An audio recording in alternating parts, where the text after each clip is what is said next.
Franchement, il faut arrêter de faire semblant de ne pas comprendre ce qui se passe. Si aujourd'hui les relations sont aussi instables, aussi fatigantes, aussi tendues, ce n'est pas un hasard.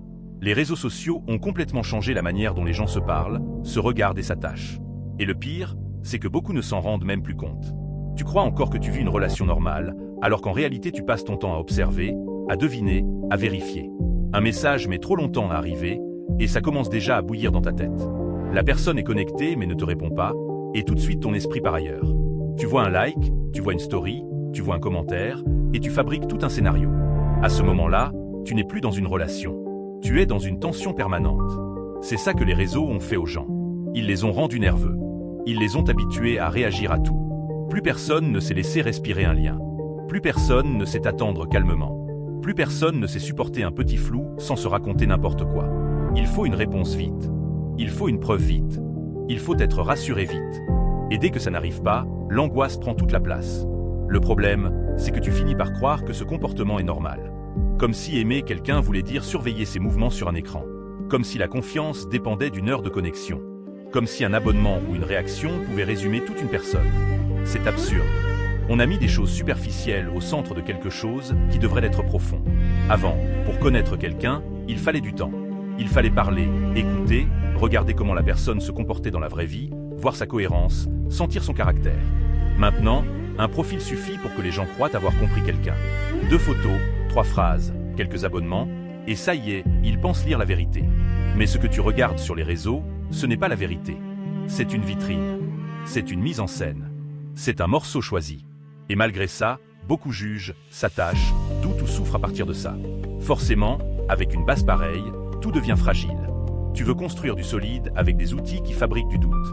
Tu veux vivre quelque chose de vrai dans un endroit où tout pousse à l'image. Tu veux du calme alors que ton esprit est nourri toute la journée par le bruit, la comparaison et la stimulation. Ça ne peut pas bien finir. Et puis il y a ce poison discret, mais constant, la comparaison. C'est peut-être l'une des pires choses que les réseaux ont installées dans les relations. Tu peux être avec quelqu'un, parler avec quelqu'un, tenir à quelqu'un. Et malgré ça, ton attention reste ailleurs. Il y a toujours un autre visage, une autre vie, une autre possibilité, une autre tentation qui passe sous tes yeux. À force, beaucoup ne savent plus se poser vraiment. Ils regardent toujours autour. Ils évaluent. Ils comparent.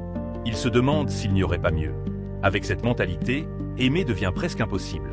Parce qu'au fond, l'amour demande une chose simple que beaucoup ont perdue, la présence. Être là. Vraiment là. Pas avec une moitié de cœur dans la relation et l'autre moitié tournée vers le marché extérieur. Pas avec l'idée de garder des options au cas où. Pas avec ce besoin d'être constamment validé par d'autres regards. Une relation ne devient pas stable quand chacun veut encore se sentir disponible pour le monde entier. Et c'est exactement là qu'on voit à quel point les réseaux dérèglent les gens. Beaucoup ne veulent même plus vraiment aimer. Ce qu'ils veulent, c'est se sentir désirés. Ce qu'ils veulent, c'est recevoir de l'attention. Ce qu'ils veulent, c'est la petite montée d'ego qui vient quand quelqu'un regarde, réagit, écrit, complimente. Ensuite, ces mêmes personnes parlent de respect, de loyauté, de confiance, de stabilité. Mais enfin, il faut être cohérent. Tu ne peux pas nourrir ton besoin d'attention partout, tous les jours, puis demander à quelqu'un d'être en paix avec toi. Ajoute à ça la jalousie moderne, et tu obtiens un mélange désastreux. Aujourd'hui, beaucoup pensent tout voir. Ils voient qui suit qui like quoi, qui regarde quoi, qui poste quoi. Alors ils se sentent puissants, presque informés. En réalité, ils sont juste plus exposés à leur propre peur. Voir n'est pas comprendre. Une image ne dit pas tout. Un geste en ligne ne dit pas tout. Un détail ne dit pas tout. Pourtant, au lieu d'accepter qu'ils ne savent pas, les gens remplissent le vide avec leur angoisse. Et c'est là que la relation commence à s'abîmer. Petit à petit, on ne parle plus vraiment. On interprète. On ne demande plus calmement. On suppose. On n'écoute plus l'autre. On écoute sa propre peur. À partir de là, tout devient lourd. Une soirée peut être gâchée pour un détail ridicule. Une dispute peut naître d'un simple emoji. Des heures de malaise peuvent sortir d'un commentaire sans importance. Voilà où on en est. Des adultes secoués par des signaux numériques comme si leur paix intérieure tenait à ça. Le plus dur à entendre, c'est que les réseaux ne font pas tout seuls. Oui, ils aggravent les choses. Oui, ils rendent les relations plus compliquées. Oui, ils donnent une place énorme au regard des autres. Mais à un moment, il faut aussi regarder sa propre faiblesse en face. Si tu passes ton temps à vérifier, à comparer, à fouiller, à traquer, à chercher des preuves, ce n'est pas seulement à cause de l'écran. C'est aussi parce que tu as laissé ton esprit devenir dépendant à ce fonctionnement. Et le résultat, on le voit partout. Des gens qui veulent être aimés, mais qui ne savent plus rassurer.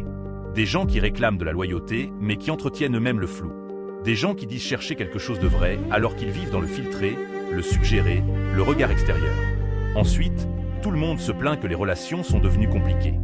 Non, les relations ne sont pas compliquées. Les gens sont devenus agités, dispersés et incapables de tenir dans quelque chose de simple. Au fond, la vraie question est là. Est-ce que tu veux aimer ou est-ce que tu veux juste ressentir des réactions? Est-ce que tu veux construire ou est-ce que tu veux être stimulé?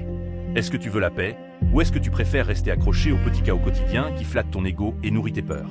Parce que tant que ton humeur dépendra de ce que tu vois sur un écran, tu resteras fragile. Tant que ta valeur dépendra du regard des autres, tu resteras instable.